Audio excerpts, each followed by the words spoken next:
Mais um Elas Falam Tudo no Ar e hoje tenho o prazer de receber uma das maiores especialistas em comércio exterior do Brasil.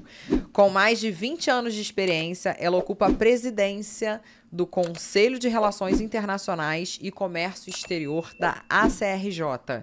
Jornalista que já participou de vários programas de TV e hoje está aqui para contar um pouco do seu sucesso. Seja muito bem-vinda, Michele Fernandes.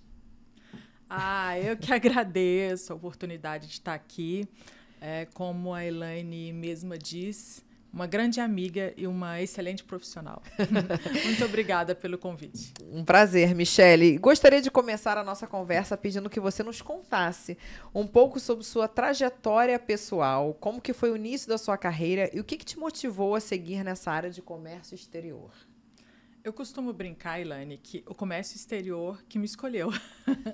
Tem coisas que acontecem na vida que a gente não tem muita explicação, né? Então, assim, eu vim para o Rio de Janeiro com uma amiga, porque eu tinha perdido a minha mãe em Minas, e aí eu vim passar 1 mês, 2 meses, né, para dar uma melhorada de cabeça, fugir um pouco, assim, mudar de ares. Acabei ficando. Tem 25 anos essa história. Então, acabei ficando. A mesma coisa, fui estudar, procurei, eu queria fazer direito, depois pensei em fazer moda, porque minha mãe trabalhava com moda em BH, e aí eu falei, de repente, né, tem um pouco a ver comigo, porque eu nasci dentro de uma confecção. Minha mãe tinha 2 negócios, mas o negócio de moda eu praticamente nasci dentro de uma confecção. Comecei a costurar com 8 anos de idade. Eu fazia meus cortezinhos lá para costura. Então, enfim, fui para esse lado, aí cheguei na faculdade, e aí a atendente, olha, curso de moda, não vai ter mais aqui nesse campus, e direito está lotado. Eu falei, tá bom, então, obrigada, já estava saindo. E aí ela me buscou na porta, ela falou, tem um curso ótimo para você. Eu falei assim, qual é? Ela, senta aqui. Eu falei, depois eu volto, né? Enfim, tipo, deixa eu pensar. Ela, não, vou te matricular nesse curso. E insistiu. Eu sentei e ela falou, Relações Internacionais, tem tudo a ver com você. Eu falei, mas você nem me conhece, como assim tem a ver comigo, né? Papo de vendedor. E aí ela foi me apresentando o curso, olha, tem economia, e tem filosofia, e política, e comércio exterior. E tem uma coisa, viaja muito. Eu falei, opa, já me interessei, já gostei. Só que aí, no final, ela falou assim, é o curso mais caro que a gente tem. Eu falei, assim não vale. Mas acabei me matriculando, fui estudar, com 15 dias, 20 dias, eu já estava empregada na área. Então, foi uma coisa assim, aconteceu tudo muito rápido.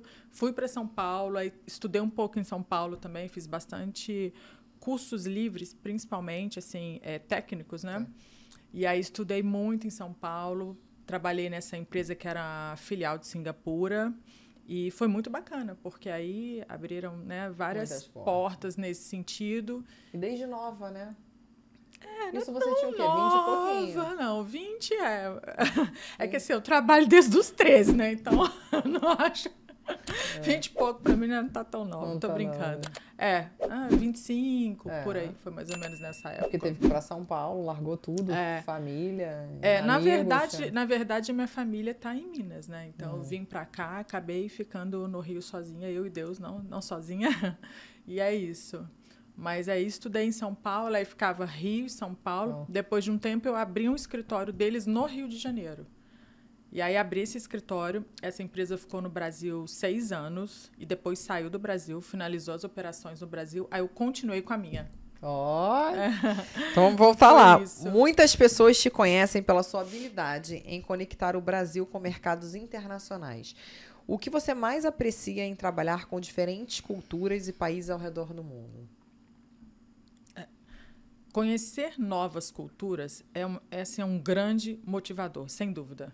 Porque é muito interessante, né? Você vê a maneira, a visão, né, que a sociedade tem sobre determinado tema, a reação a esse tema. E principalmente, eu noto na negociação. Na negociação, você vê isso claramente, como é diferente a maneira de negociar, a maneira de se posicionar, do tratamento, é muito diferente.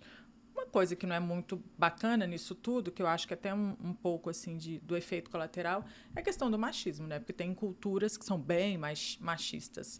Mas, enfim, isso é uma coisa também que a sociedade, de forma global, já está melhorando nesse sentido, né? E comparado com os brasileiros, eu acho até que a gente está bem. Está no ranking médio, É, mediano. tem alguns países Você que vê, ainda hoje tem você bem ocupa enraizado. um cargo que todo mundo fala, nossa, ela é presidente do comércio exterior.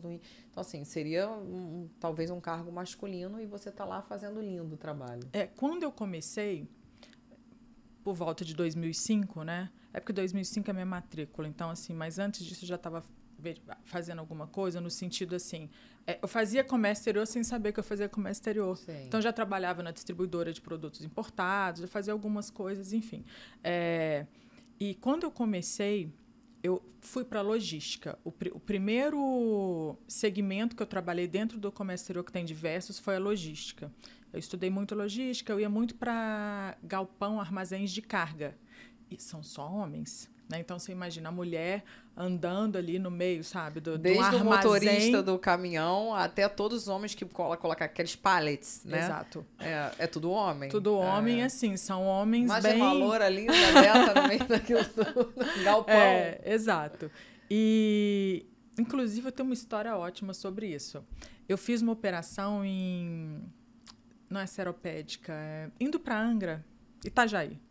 Itaguaí, Santa Catarina. Itaguaí. Fiz uma operação em Itaguaí e foi muito interessante, porque operação logística, e a gente estava importando umas máquinas e equipamentos pesados. Nessa época a gente importou, nós fizemos muitas importações de máquinas desse segmento, e aí nós vendemos para uma construtora essas máquinas e eu tinha que entregar na obra.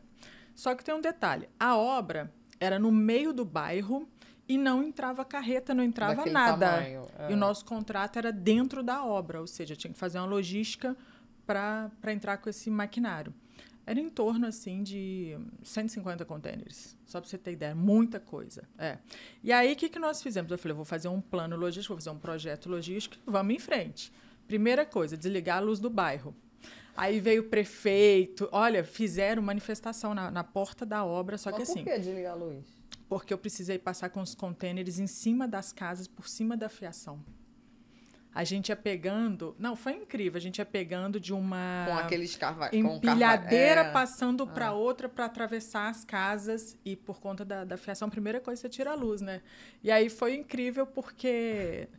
O povo de Itaguaí queria te matar, né? Quem está comandando isso? Fala assim, aquela menina ali, eu vim com o meu capacetezinho e falo, olha só, tem um bando aí fora querendo te matar. Eu falei, não, peraí, a gente está documentado, eu vou lá conversar com eles. E aí, enfim, a gente tomou todas as providências, obviamente, né, para afetar quanto menos, né, a população ali, mas não adianta. Mas o importante é que hoje o condomínio está pronto, os prédios estão prontos, está lá, estão lindos, é isso aí. Michele, sabemos que o caminho para se tornar uma especialista renomada como você não é fácil. Além do preconceito que você acabou de citar, do machismo, quais foram os maiores desafios que você enfrentou ao longo de sua carreira? Então, eu acho que falta de profissionalismo, porque acho que resume tudo. Quando você fala de profissionalismo, você já tira o machismo e outros preconceitos mais. O fato também, é mineira, eu não tenho muito sotaque hoje, mas já tive bastante. Então, assim, mineira, aí tem aquela coisa do sotaque. Tem, de certa forma, um desmerecimento pelo fato de ser mulher, de ser de outro lugar.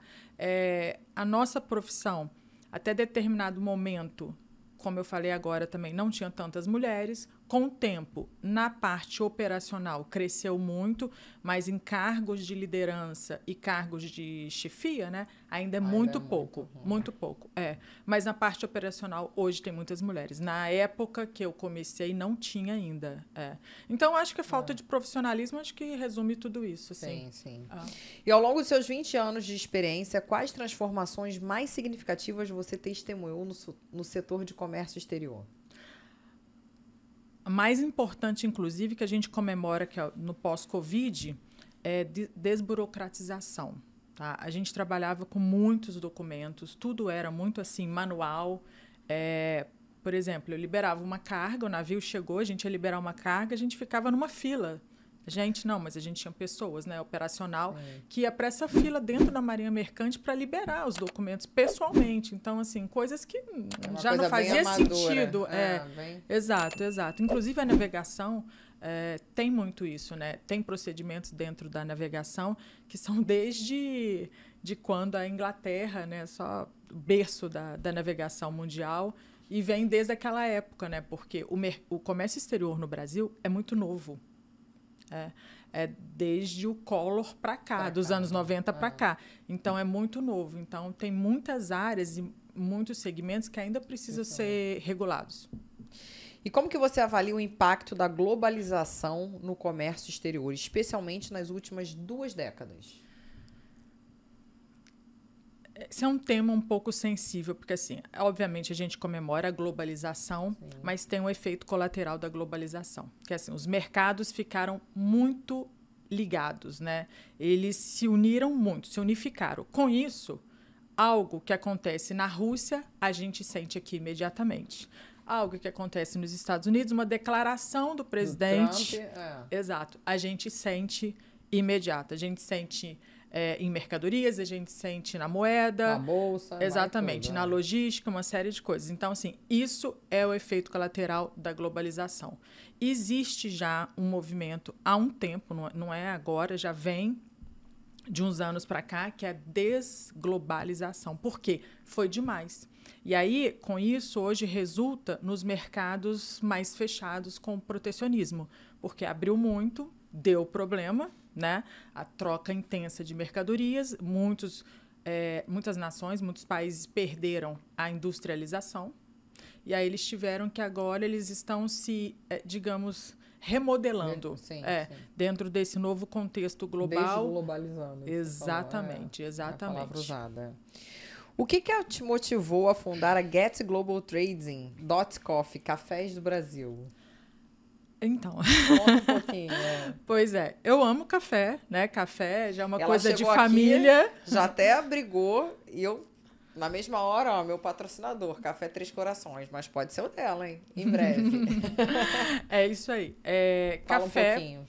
O café surgiu para mim na pandemia, mas é uma coisa que já vem de família, de muitos anos, e na pandemia eu falei, poxa, esse café é vendido verde, é vendido em sacas, é vendido verde. Vamos criar uma marca para esse café. Vamos comercializar esse café com valor agregado, que é o meu trabalho. Que, na verdade, quando eu pego mercadorias para exportação, a gente aplica justamente isso. A gente aplica essas etapas de adequação de produto e de empresa para exportação.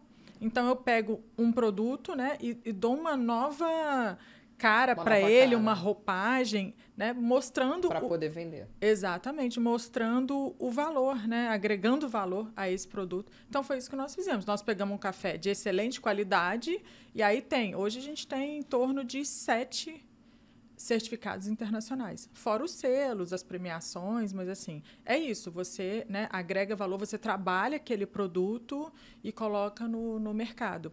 E o comércio exterior, porque na verdade a gente tem 2 negócios, né, o negócio do café e o comércio exterior. O comércio exterior é de 20 anos, não tem como fugir.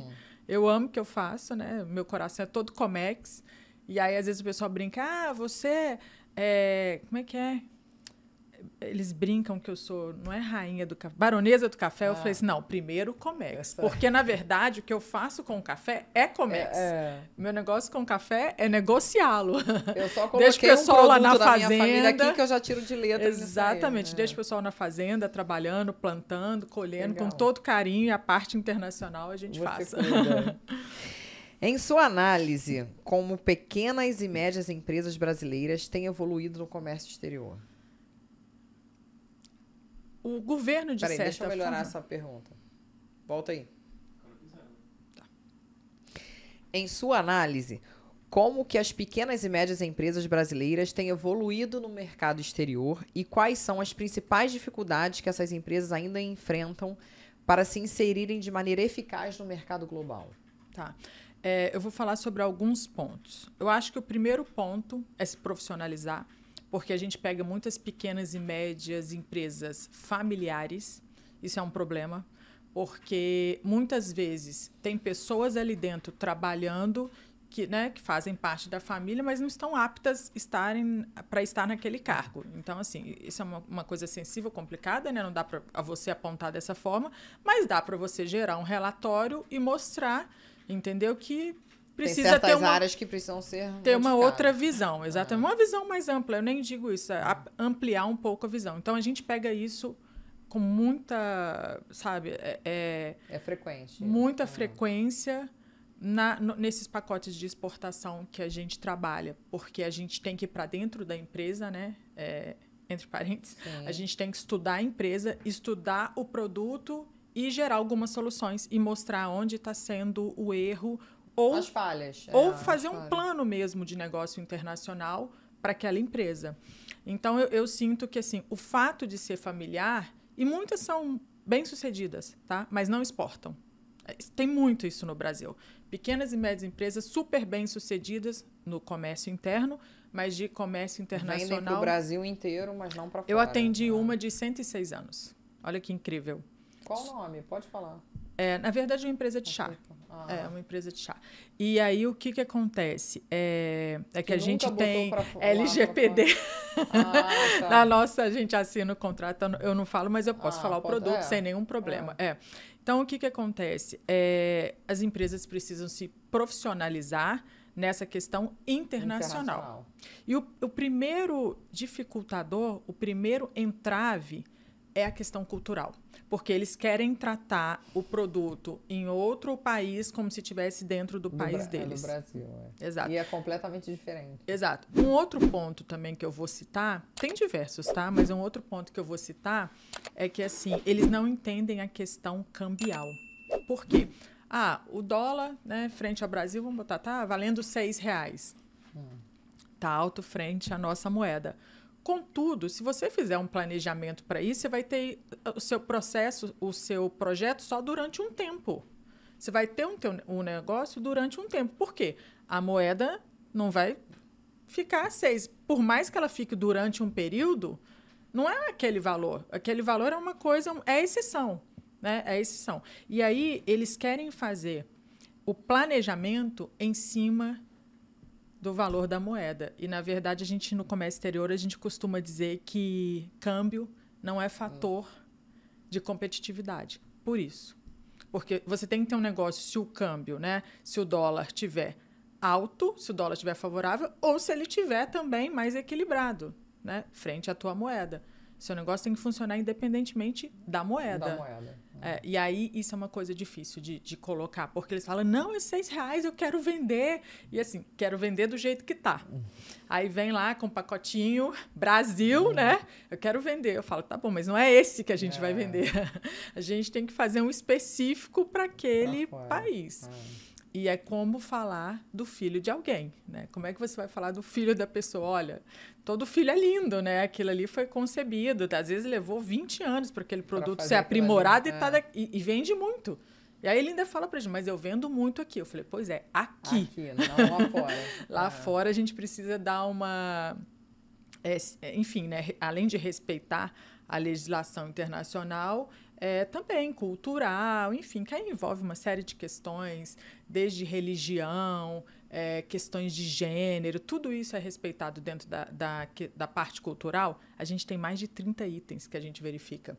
Você sabe, Elaine, que tem países que determinadas cores não são bem-vindas? Determinados números, o logo, que às vezes tem número. Exatamente. Uma série de questões. Eita. E aí? Considerando o atual cenário do comércio exterior, quais mercados internacionais você acredita que oferecem as maiores oportunidades para empresas brasileiras? Diante do cenário atual, Estados Unidos, né, nessa guerra política e de narrativas agora, eu acho que a China sempre se prontificou, né, a ser o parceiro que é hoje do Brasil, né? É o principal parceiro comercial do Brasil, é o primeiro, Estados Unidos é o segundo, depois vem a Argentina em terceiro. Mas a China, acho que, na minha visão, continua porque a população é gigante, então eles precisam consumir muito e a gente tem como vender, né? Se profissionalizando, obviamente, fazendo esse dever de casa, que eu tento fazer com os clientes no dia a dia. É isso. Mas um outro parceiro interessante também, que tem se mostrado muito aberto, a gente tem conversado com muitos clientes de lá, é o Oriente Médio. Que legal. Primeiro que eles têm muito dinheiro, né? Eles têm demanda e eles estão vendo assim o Brasil com bons olhos para comercialização. Por incrível que pareça, essa questão do cultural, um pouco assim do machismo, isso também tem diminuído bastante. Eu, já fiz diversas reuniões com empresários de lá e eu não percebo isso, né? Pelo menos eu não tenho percebido. Então, acho que eles já estão tratando deles. Pois é, eles respeitam, por incrível que pareça, o turista, né, o estrangeiro, eles respeitam, não tem assim nenhuma exigência. É mais com o povo deles, né? É o que eles têm assim na sociedade. Agora, com o estrangeiro... Quando chega aqui no Brasil, vê a gente com esses decotes e tal, eles aceitam. Eu tenho um agente que ele foi para Omã. Ele fez uma feira pra gente na Omã e levou o nosso café para expor em Omã. E aí ele foi e falou assim, Fica olha... onde esse lugar? É Oriente Médio, ele mais próximo, vamos botar dos Emirados? Para ficar assim fácil a referência. E aí o que acontece? Ele falou o seguinte, Michele, turista lá pode tudo. Se o turista quiser andar de biquíni, mulher e tudo, cabelo loiro, não tem isso. Porque eu peguei uma época que não podia, quando a gente ia fazer algum tipo de negociação com o mundo árabe, a gente tinha que esconder o cabelo loiro. Tinha que colocar um lencinho para o cabelo não ficar em evidência. Ele falou, não, agora não tem mais isso, não. Sai de biquíni, e é estrangeiro, e eles estão aceitando e estão negociando. Só as mulheres deles que não, né? Que também parece que está num processo de mudança, mas é muito lento, né? Porque elas começaram a dirigir, né? Elas não podiam dirigir, começaram a dirigir.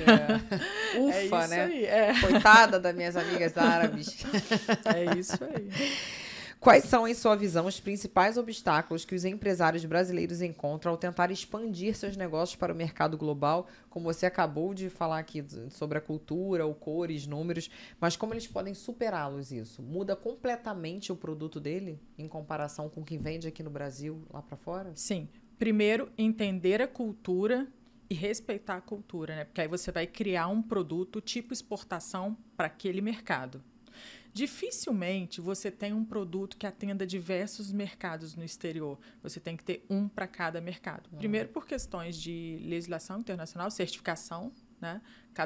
Cada país tem a sua certificação. E aí a gente tem um negócio interessante no comércio exterior, que são assim, tem as barreiras tarifárias. Né? Porque aí você está exportando o produto e você sabe que vai ter uma alíquota, né? A pagar, você vai pagar uma tarifa.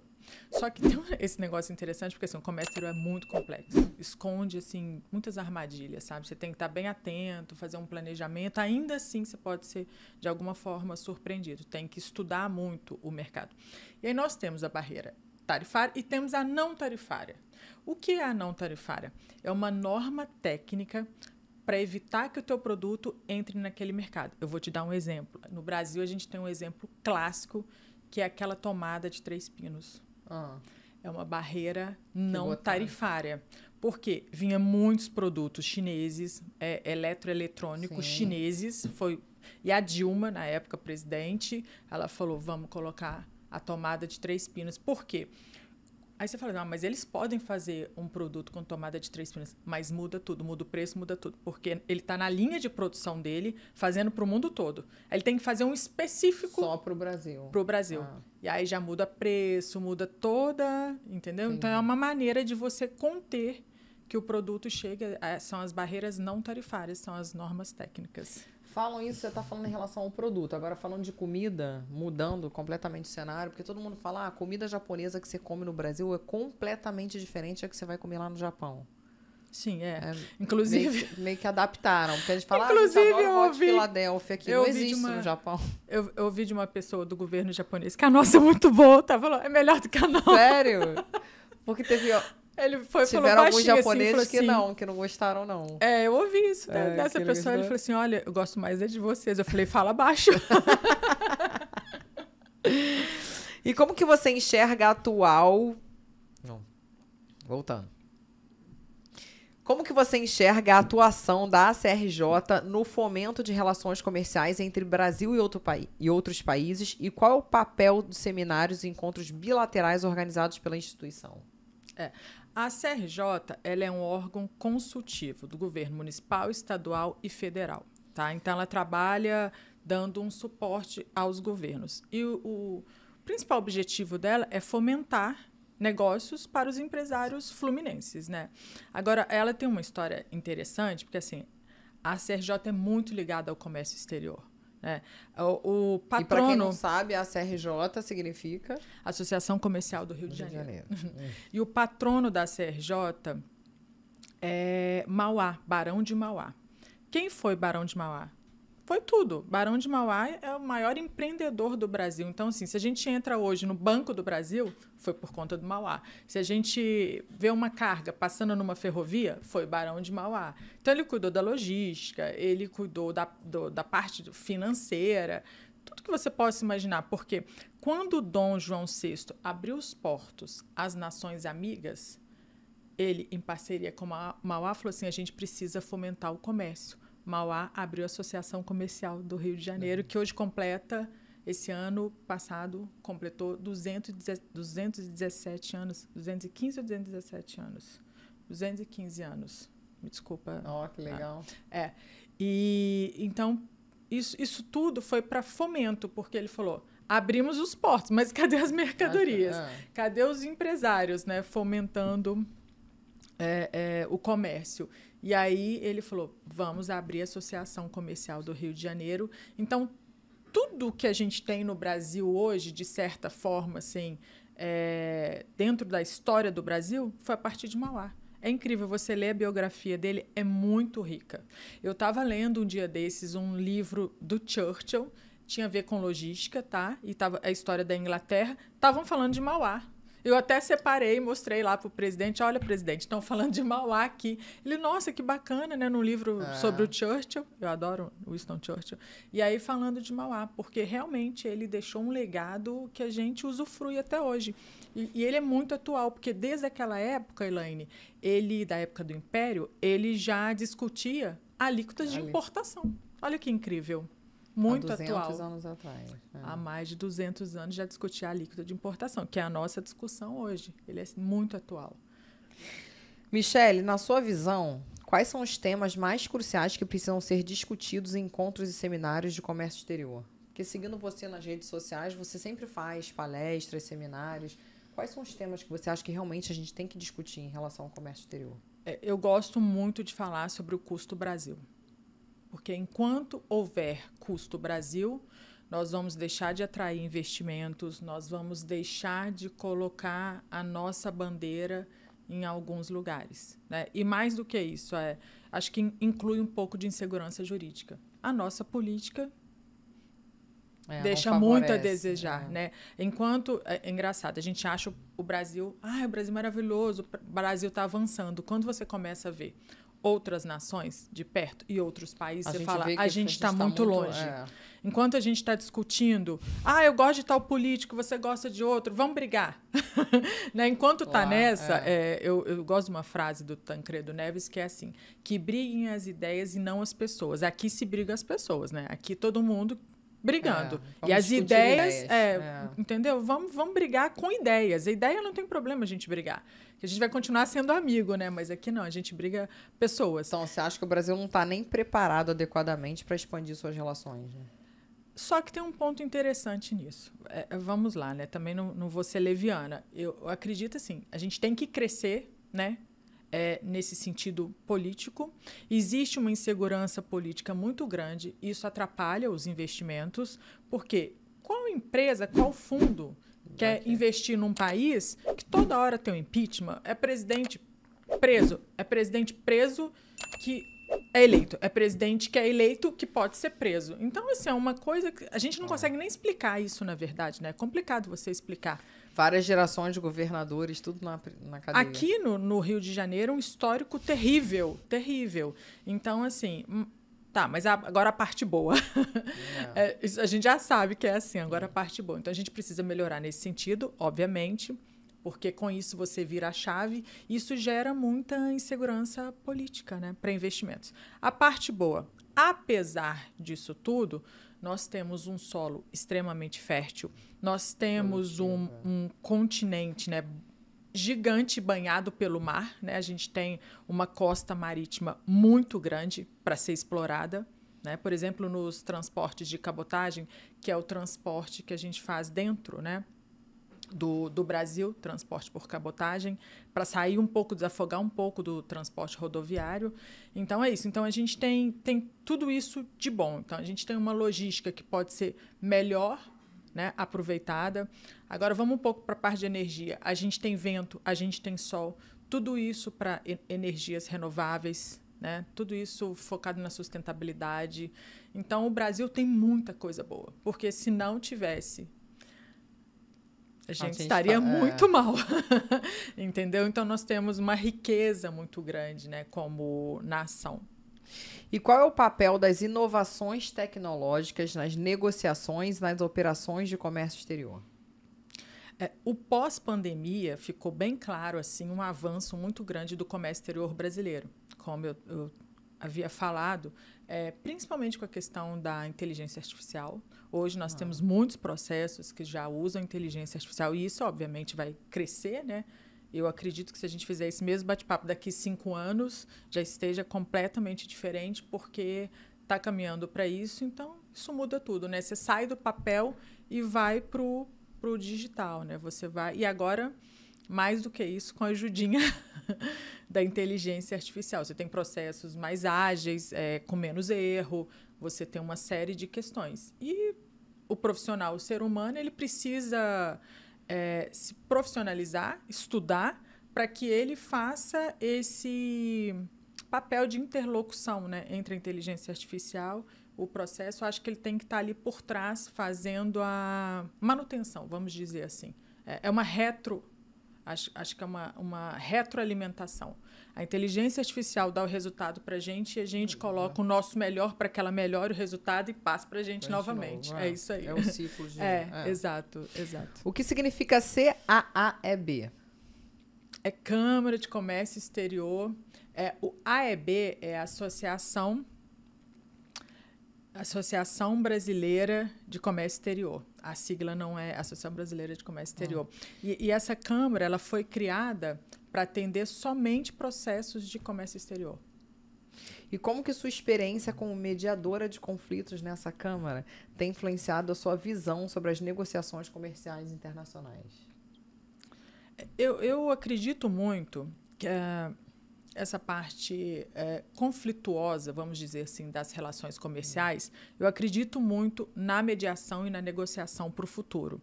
Inclusive, a ONU já tem... Você toma a frente disso tudo, Michele? Não, eu participo da Câmara. Tá. Eu participo da Câmara. Na verdade, até a minha professora, que era presidente da Câmara, foi minha professora Paula Sadi, maravilhosa, mediadora maravilhosa. Ela atende também até outros segmentos, além do comércio exterior. Então, assim, eu acredito que as relações comerciais tendem...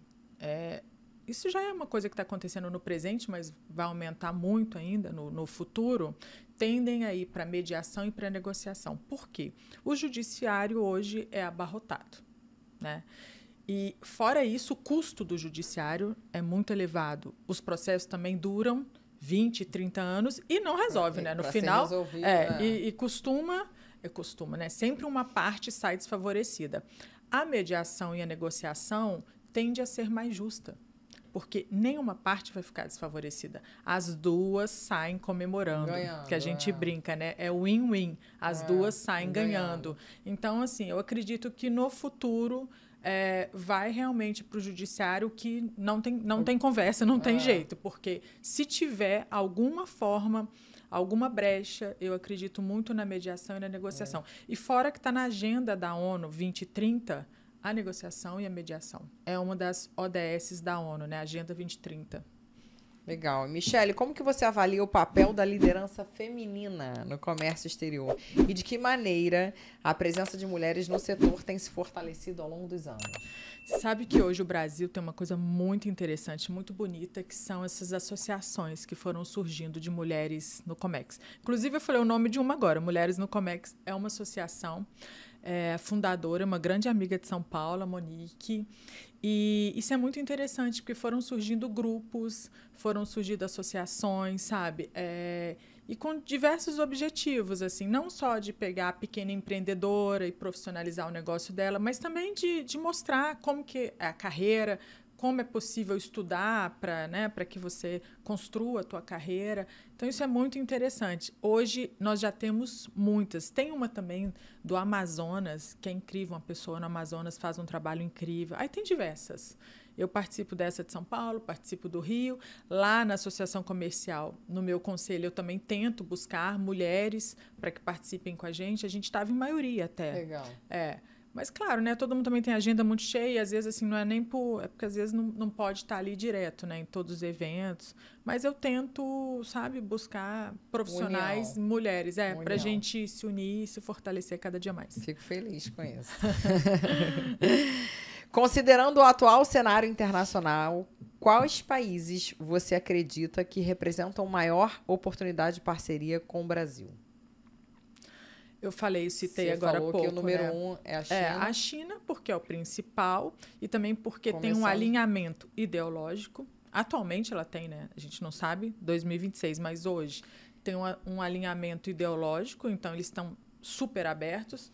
Mas você acha que o Oriente, você falou que o Oriente Médio está entrando com força? O Oriente está entrando com muita força. Desde o fundo, né, que comprou o Porto do Açu, né, e outras coisas aí que têm acontecido, interior de São Paulo, a parte de logística, de usinas de cana, eu estou vendo muita coisa acontecer nesse sentido com o Oriente Médio. E a China, o ano passado, eu devo ter recebido em torno de umas 40 delegações chinesas. Assim, só que isso espalhado no Brasil todo, né? Me falaram que na Bahia agora não tem mais baiano, é só chinês. Tomaram conta da Bahia. Né? Eu adoro o povo chinês. Eu amo de paixão o povo chinês. Você já esteve lá? Já. Tive na Canton Fair. É incrível. Só que assim, a China, você vai, depois 5 anos depois você volta, é outra China. É outro lugar. Cresce muito, muito. Então você tem que estar sempre visitando. Eu tô doida para retornar. Quem sabe você não vai comigo. Juntos, É isso aí. O mercado de café, que é um dos mais emblemáticos no comércio exterior brasileiro, existe alguma tendência crescente dentro desse mercado que o Brasil ainda não está explorando de maneira suficiente? Todo mundo diz que o nosso café é o melhor, mas você acha que ainda falta alguma coisa? Então, eu vejo isso, na verdade, como assim, uma mudança de hábito global. Vou te explicar exatamente o que é. E eu vejo também como uma virada de chave no café aqui dentro do nosso país, no Brasil, que é o seguinte. Consumíamos muito o café tradicional. Deixa eu só fazer um desenho rápido para você entender. A gente tem uma pirâmide, o café tradicional é a base, e aí depois do tradicional a gente tem o café superior. Depois do superior, nós temos o café gourmet e no ponto da pirâmide, no pico da pirâmide, a gente tem o especial. Tá? Então, o que aconteceu com os mercados? Primeira coisa, todo mundo se preocupando com saúde, porque o câncer está aí, né? É uma doença que está alastrando muito, então todo mundo começa já a ficar mais preocupado com o que está consumindo. Claro que o dinheiro, né, o investimento é um impeditivo ainda para isso. A gente entende muito bem, mas já existe essa mudança de hábito em virtude da saúde. Segundo ponto, conhecimento. As redes sociais fizeram uma coisa incrível. Elas trouxeram informação. Então, assim, vou te dar um outro exemplo, depois a gente volta para o café. O vinho. Quando eu era criança, era muito comum consumir o vinho de garrafão, que parece até uma sacola. Que você, né? Tinha uma... Que faz um mal do caramba, que é misturado Aquilo nem é vinho, né? Então, todo mundo consumia... que a parte ruim da uva, com muito açúcar, com muita coisa ali. Consumia e aquele garrafão. Que as nossas garrafão... avós falavam que tinha que consumir pelo menos uma taça por dia, que dava vitalidade. Exatamente. Então, consumia aquele garrafão de vinho, que todo mundo, aí os 40 a mais, todo mundo conhece, né? Os jovens não conhecem. Um dia desse eu falei isso pro meu estagiário, ele morreu de rir. Eu mostrei a foto, ele, o que é isso? Só nós, que já estamos na geração 40 a mais. Hoje, ninguém consome esse vinho mais. Hoje você vê os jovens, né, as pessoas também com mais idade, com aplicativo de vinho, consultando a classificação do vinho. Então, isso, assim, se tornou um hábito, né? Não existe mais esse tipo de consumo. Foi mudado. Aí você já tem um vinho importado, tem um vinho chileno, tem um vinho do Mercosul, que já tem um valor menor, mas é um vinho de boa qualidade, um vinho premiado. É acessível para todo mundo. E é acessível, e o outro simplesmente sumiu do mercado. Por quê? A informação chega, imediatamente há uma mudança de hábito. Outra coisa que aconteceu, azeite. O azeite também, a gente também. consumia qualquer óleo e achava que estava consumindo azeite. Agora tem que ter o escrito extra virgem. Agora, até as donas de casa, né? Quando houve essa mudança, elas iam para o supermercado e ficavam procurando acidez. Eu cansei de ver dona de casa procurando acidez no azeite. Quer ver um outro produto? Margarina. Exatamente. Aí todo mundo falou, é plástico, agora manteiga. Por quê? Tudo isso, eu acredito, também já vi alguns estudos, a saúde é um ponto relevante e a informação. E as redes sociais fazem esse papel muito bem, porque ela traz informação, claro, muitas mentirosas, né? Sim, e muitas também com algum tipo de viés, enfim, com algum vício, vamos falar assim. Mas a gente tem também a boa informação, né? Então, a informação faz com que o consumo mude. Voltando para o café. A gente tomava o café tradicional, todo mundo ia lá no mercado, pegava o café que estava ali na gôndola, aquele café o mais barato, pacotão, e achava maravilhoso. Todo mundo tinha gastrite, todo mundo tinha úlcera.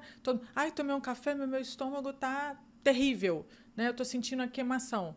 Claro, porque você não estava tomando café. Você estava tomando café com, sabe, misturas, café com resto, com casca, com, sabe, uma série de... Tudo ali triturado. Exatamente, uma série de coisas, até de armazém mesmo, que às vezes fica no chão e aí varrem tudo e colocam para torrar junto, para dar mais volume, né? E fora o amargor, que as pessoas acreditavam que o café era amargo. Não, o amargor é da... Desculpa. O amargor é da queima excessiva, da torra excessiva que gerava tudo isso no teu estômago. Porque, na verdade, as pessoas estavam consumindo carvão, né? Porque é uma torra muito excessiva para quê? Para esconder todas as outras coisas que estavam sendo torradas junto. Então, na verdade, o amargor, ele esconde o gosto das outras coisas que estão misturadas ali. E a legislação permite, só que a legislação permite um percentual pequeno, né? E aí a gente sabe, as marcas burlam e acabam colocando mais. Então, assim, consumia-se esse café achando que era o máximo. E hoje a informação chegou e as pessoas estão vendo, opa, esse café preto, esse café, ele é tão preto que é até azul, né? Eu já vi saquinho que você abre, ele é até azulado de tão queimadinho que ele tá, né? Tão carvão. Esse café não presta. Eu tenho que investir num café melhor, eu tenho que comprar um café, né? Colocar um valor a mais, investir para pegar um café de melhor qualidade, porque eu estou preocupado com a minha saúde, eu estou preocupado com o meu estômago, enfim. Só que é verdade que o nosso melhor café é todo para fora, nós mesmos brasileiros não consumimos ele. Então, o que acontece? É o café especial. Que o café especial ele é 100% arábica. Antigamente, esse café ia todo para fora. Porque os brasileiros não tinham conhecimento desse café. Então, ele comprava o tradicional, não consumia o especial. Agora, já há um consumo no Brasil do café especial. Ainda é pequeno, mas a informação está chegando. Você abre hoje sites de café, você abre a rede social mesmo, né? Você pega algum Instagram aí de café. Primeira coisa, saiba diferenciar o que é o café tradicional, o que é um café de verdade. Primeiro, o café não é preto. Tem gente que fala, vou tomar um café preto. Vocês já ouviram essa? Já, é. O café não é preto, você não está tomando café, não. O café, ele é marronzinho, sabe? É marrom claro. E uma outra coisa muito curiosa sobre o café, que eu conto para todo mundo, que é assim, é uma coisa até da cabeça da gente que faz ter essa ideia, que é chafé, o café... Não. Porque o teu cérebro está acostumado com o café na xícara, você não vê o fundo da xícara. O teu cérebro acostumou com isso, acostumou com aquele café pretinho na xícara. Quando você coloca um café mais claro, a tendência é você imaginar que é um chafé, que é um café ralo. E não é verdade, porque as características dele, a cafeína dele, às vezes está mais ali do que no outro, preto, porque o outro tem mistura. E ele é o café puro. Então, isso é uma grande, sabe, assim, crendice popular. E aí você toma e fala, ó, limpa isso no teu cérebro. Esquece a cor. Ele só é mais claro porque a torra é média, a torra é clara. E o outro, a torra é carvão. É torra muito escura. Então, você acha que a tendência agora é a gente melhorar a qualidade do café? A tendência é a gente consumir o café gourmet. Gourmet já é uma realidade, tá? O gourmet é um abaixo do especial. Já é uma realidade porque é 3 Corações, inclusive sua patrocinadora aqui. A Três Corações já vende muito gourmet. É muito consumido, aquele pacotinho de 250 gramas. Eu gosto do gourmet, ele é bem gostoso. O gourmet, ele é a mistura do 100% arábica com o grão conilon. O especial é só o 100% arábica, ele não tem mistura nenhuma, é o café de verdade, é o melhor café que existe, mas ele precisa investir mais. É um café mais caro, mas que traz muitos benefícios à saúde. Uau, especialista em café, temos aqui também. Michele, como que você avalia a atual política fiscal e tributária do Brasil em relação ao comércio exterior? Olha, sair do café para política tributária e fiscal. Vou tomar uma aguinha. Vai.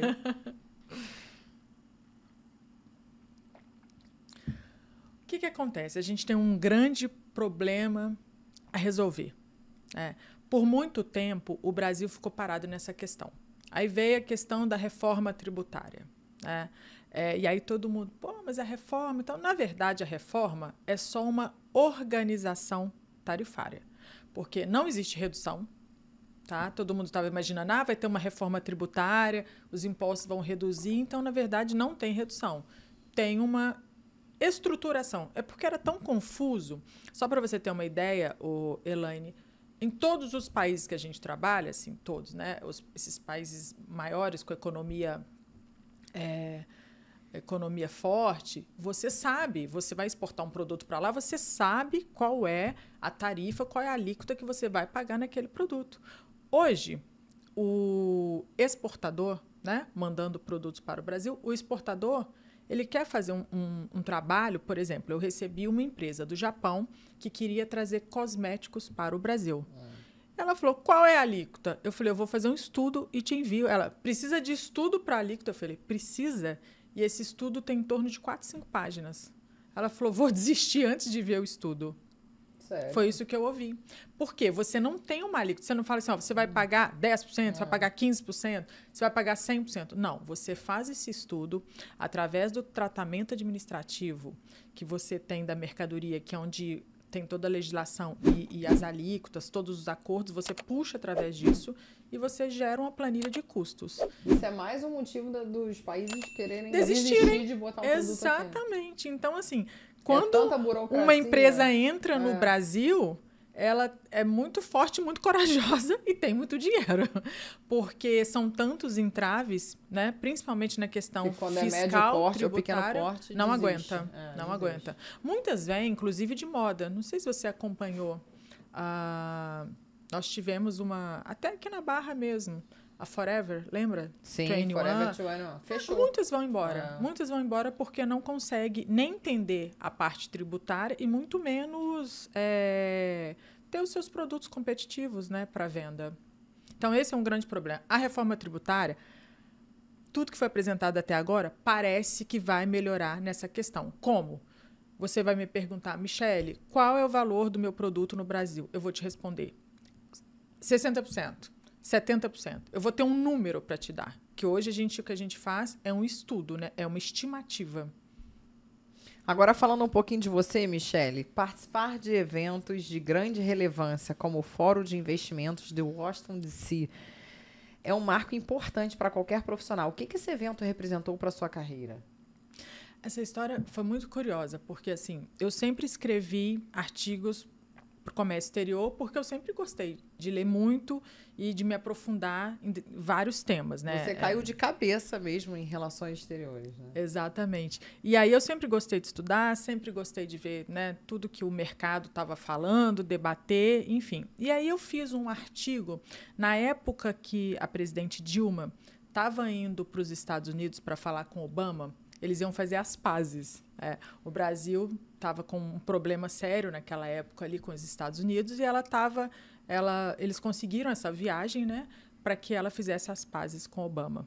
E aí eu fiz um artigo, eu publiquei, acho que foi um site em Brasília. Eu publiquei esse artigo e aí esse artigo foi replicado para outros lugares até que chegou na mão de alguém e tal. Aí me ligaram do Globo e falaram, você pode fazer alguma coisa para gente? Aí eu fiz um artigo para o Globo falando sobre o encontro da Dilma com o Obama. A partir disso, eu recebi um telefonema do cônsul dos Estados Unidos aqui no Brasil. E ele, Michele, eu li o teu artigo, queria conversar mais. Tal. Eu convidei, ele foi até meu escritório, a gente tomou um café. E aí ele falou, poxa, eu queria te fazer 2 convites. Primeiro, coloca a tua empresa no programa dos Estados Unidos para que ela possa ser um referencial para empresas americanas que queiram exportar para o Brasil. Eu falei, fechado. Aí agradeci, enfim, né, cumpri todos os requisitos lá da época e entrei nesse programa. Foi ótimo para a gente comercialmente. Ele falou, segundo, presidente Obama está num evento de 3 dias no Hilton, em Washington, D.C., e é um programa de investimentos, ele queria muito que você tivesse lá, porque a informação chegou até ele gostou muito do artigo e tal, saiu alguma coisa nos Estados Unidos também na época. Aí eu fiquei super feliz, né? Legal, imagina, porque eu sempre tive assim, o Obama como uma referência política, né? Além do lado humano dele, né? Que cativa muito, né?